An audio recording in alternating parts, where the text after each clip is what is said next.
Hey guys, welcome back. So this week I'm going to show you how I created this blue, white, and gold paper flower backdrop. It was really easy to make and super inexpensive, and I have the templates available in the description box below if you would like to download them as well.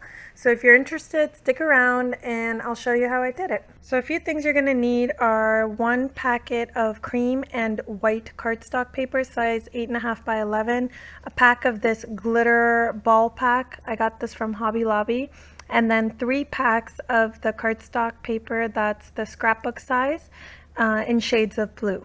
So I got all this stuff from Hobby Lobby. The paper was 50% off, and the glitter balls, I used my 40% coupon, so I got all these supplies for $15. So now we're just going to make the first of the 2 flowers. Go ahead and download template 1 from the description box, print it out, and cut out all the different template sizes. Next, go ahead and trace it on the navy blue scrapbook sheets from your multicolor pack. And be smart about how you trace and use the paper. Try to waste as little paper as possible. So then I cut out 8 extra large petals, 8 large petals, 6 medium, 6 small, and then 6 of the extra small petals. So next I just took the full stack of the extra small petals and I'm just going to curl them. So I'm going to curl the top right side of the petals away from me at the towards the back, and the left side of the petal in towards me. So go ahead and curl all your petals the same way. Next, to form the shape of the petal, I'm going to cut slits down the center from the base to almost the center of the petal, and we're going to use our glue gun and fold the petal in on itself slightly and glue them down. To save some time, I just cut the entire stack of the petals together so that I didn't individually have to do them.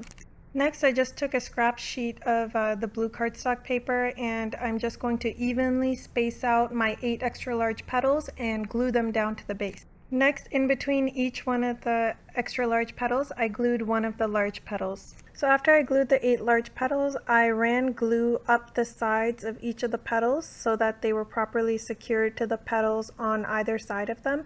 And you want to do this for each layer of the petals of the flower. So I did this for the 8 extra large petals as well. So you want to make sure to run the glue up the sides and glue them to the flowers, to the petals that are on the right and left of them, just to make the flower overall more sturdy.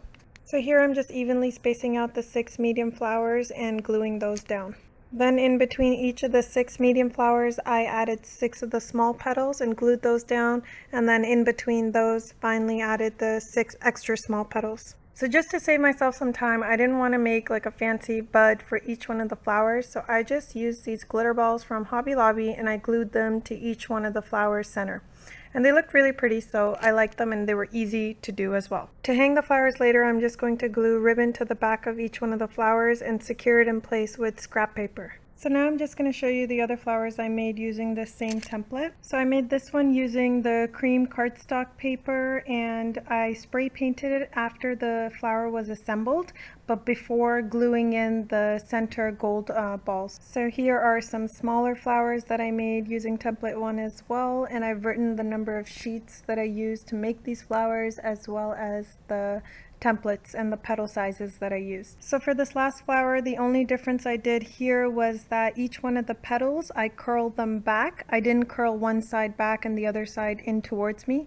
All these petals were just curled back. That's the only difference in this flower. Everything else is exactly the same. So for the second flower, go ahead and download template 2 and cut out the large, medium, small, and extra small petals. Now we're going to cut out 6 large, medium, small, and extra small petals to make this medium-sized flower. So here's a little shortcut that I used to cut my petals. I cut 6 at a time, and I use clips to hold the paper in place so that it doesn't move.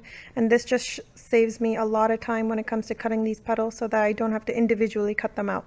Now I've cut out 6 of each one of the petal sizes. I'm going to go ahead and curl these petals back away from me, and just go ahead and do that for all the different petal sizes. Next, similar to the first flower, you're going to cut slits 1/3 of the way.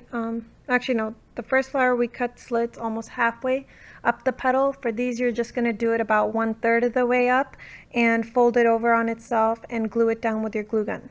Next, everything is pretty much the same as template 1. You're going to take a scrap sheet of paper, evenly space out your 6 large petals and glue them down. Then in between each one of your large petals, you're going to glue one of the medium petals, and then in between those, you're going to glue one of the small petals, and then your final layer is going to be the extra small petals, and just go ahead and glue one in between each one of the smaller petals.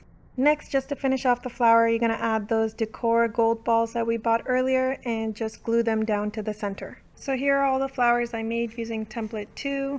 Here is a larger size flower for template 2. Once again, I spray painted this after I had assembled the entire flower, but before gluing in the center balls. So for these next 2 flowers, I curled one side of the petal away from you towards the back and the left side of the petal in towards you.